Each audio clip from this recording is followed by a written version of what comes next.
Pirojpur tidal clay দেখেন আছে, কিন্তু আছে না, আর সিঙ্গারটাই দেখেন পিরোজপুর টাইডাল ক্লে একটা সয়েল আছে।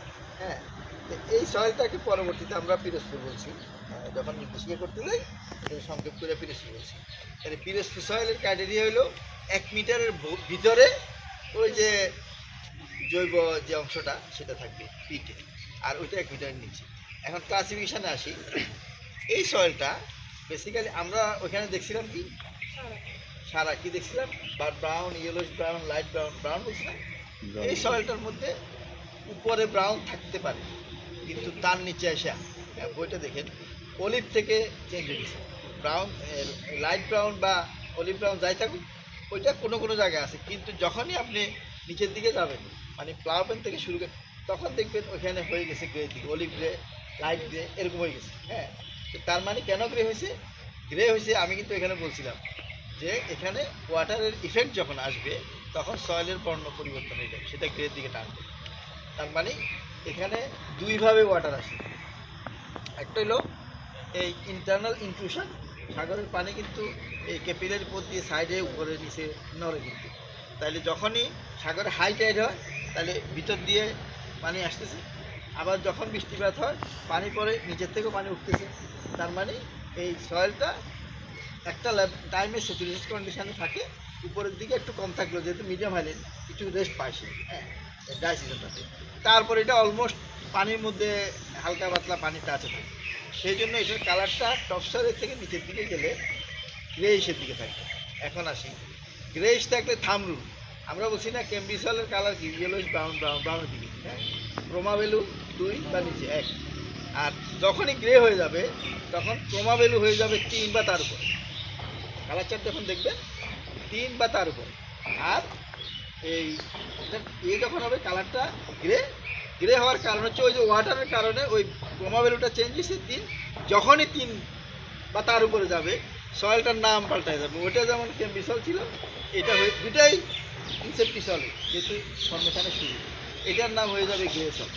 দুইটার ট্যাক্সোনমি ইনসেপ্টিসল যেহেতু ইনসেপশন ফর্মেশনে শুরু, কিন্তু এটার নাম হয়ে যাবে গ্লেসল। গ্লেসল শব্দটার মধ্যে অনেক কথা আছে, মানে এখানে গ্রাউন্ড ওয়াটার ইফেক্ট আছে, এখানে সয়েল ওয়াটার দ্বারা সিচুয়েশন থাকে বছরের বেশিরভাগ সময়, এবং এটার কালারটা গ্রে, এটাতে ক্লে কোটিং আছে, ক্লে তেমনি আছে, উপর থেকে ক্লে মাইগ্রেটেড হয় সুন্দর করে, যখন প্লট ভাঙবো এরপর সুন্দর একটা চিত্রণ সুতার মতো একটা ইয়ে গেছে সমান করে। হ্যাঁ, তাইলে এখানে ইয়ে হয়। আর এর বাইরে যেটা সেটা হচ্ছে যে এই সয়েলটা উনি বলছে ফাইনাল পার্টিকেল মানে ক্লে, তাইলে কোয়ালিফায়ার কী পাচ্ছি? গ্লে সয়েল। খেয়াল রাখবেন যখনই গ্রে কালার হবে সাবসয়েল থেকে গ্রে কালার পাবো আমি, তখন সয়েলটা ক্লাসিফিকেশানে ডাব্লিউআরবিতে হবে গ্লে সয়েল। একদম এটা থামুন, এটা আর বেশি দেখার দরকার নেই, কিন্তু আপনাকে বুঝতে হবে এখানে ওয়াটারের ইফেক্টটা আছে কিনা। এই কালারটা এই যে ডেভেলপ করছে এটা মাস্ট বি ফ্ল্যাট প্লেট এবং ওয়াটার ইফেক্ট থাকবে। তার মানে আমাদের কন্ডিশনে নর্মালি মিডিয়াম হাইল্যান্ড থেকে নিচের দিকে সয়েলগুলো, আমি ভেরি লোল্যান্ডে যাবো না, এটা আরেক কাহিনী, তার আগ পর্যন্ত ড্রেনেজ কন্ডিশন পুয়ার হলে এবং ওয়াটার দ্বারা সাবমার্স থাকতে বছর সেই সয়েলগুলো গ্লে সয়েল। এটা একদম বেশিরভাগ সয়েল আমাদের এখানে গ্লে সয়েল, কেম্বি সয়েল আর active flat plate fluid soil. তাহলে আমরা যখন ফ্ল্যাট প্লেট চিন্তা করবো সয়েল দেখবো, তখন আমরা কালার দেখবো, টেক্সচার দেখবো মানে পার্টিকেল দেখবো, আর দেখবো কি কালারের নোটেশনটা দেখবো, আর দেখবো গ্রাউন্ড ওয়াটার ইফেক্ট আছে কি, মটলিং আছে।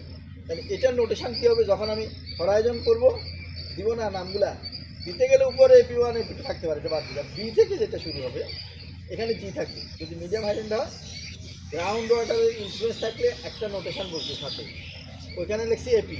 তখন এখানে যদি প্লাউপেন না থাকে তাহলে হবে APG। প্লাউপেন থাকলে AP1 AP2 হয়ে যাবে, মানে মূলটা এপি, এটা ভাগ হয়ে যাবে সার্ভিসার, তাহলে AP1G AP2G। দেখবেন এটাতে উপর থেকে মটলিং শুরু হয়ে গেছে, দেখবেন ছোটো ছোটো ব্রাউন এপি আছে।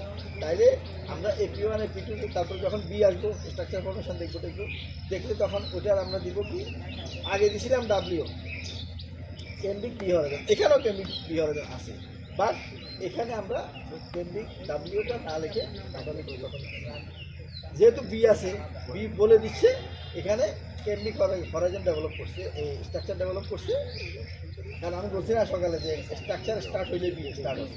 এখন ওই সাফিক্স দিয়ে আমি বুঝাবো এখানে ঘটনাটা গেছে। ডাব্লিউ দিছি কেন? এটা ক্যাম্বিক বি হরাইজন, এটা ওয়েদারিং পার্সেন্ট স্টার্টস, এটা শ্যালো। এখানে দেখবেন বি হরাইজনটা লম্বা এবং সেটার ক্ষেত্রে মটলিংয়ের আছে, মটলিং আছে, তখন দিয়ে দিব জি। এখন জি থাকলে কী হবে? জি থাকলে বুঝবে যে এখানে গ্লেন্স আছে, মানে ওই যে কোটিং, ক্লে কোটিং, এটা আছে প্যাডের সাইডের একটা সুন্দর একটা ইয়ে গেছে, এটা আছে। ওয়াটার তারা সাবমার্স থাকে প্রসার বেশিরভাগ সময়, কালারটা গ্রে। জি দিলে, জি যখন দিব বির সাথে, তখন যে কেউ নামকরণ করতে হবে যেই সময়। আর রিসেপটিসনের ক্যাটাগরির মধ্যে কিন্তু আমরা প্ল্যাটফর্মে কী পাচ্ছি, যেখানে স্ট্রাকচার ফর্ম করছে, যেখানে করে না সেটা আলাদা। যেখানে স্ট্রাকচার ফর্ম করছে সেখানে বেসিক্যালি হবে দুইটা, ক্যাম্বিসল আর গ্লেসল। সোজা কিন্তু খালি মাঠে একটু দেখার মতো করে দেখতে হবে, কালার মতো করে। এখন লেডি অফিসাররা কালার ভালো ছিল, আমরা স্যার এই ড্রেসের কালারের সাথে সয়েলের কালার মিলায় গেছে, আলাদা। কারণ আমি আজ পর্যন্ত আমার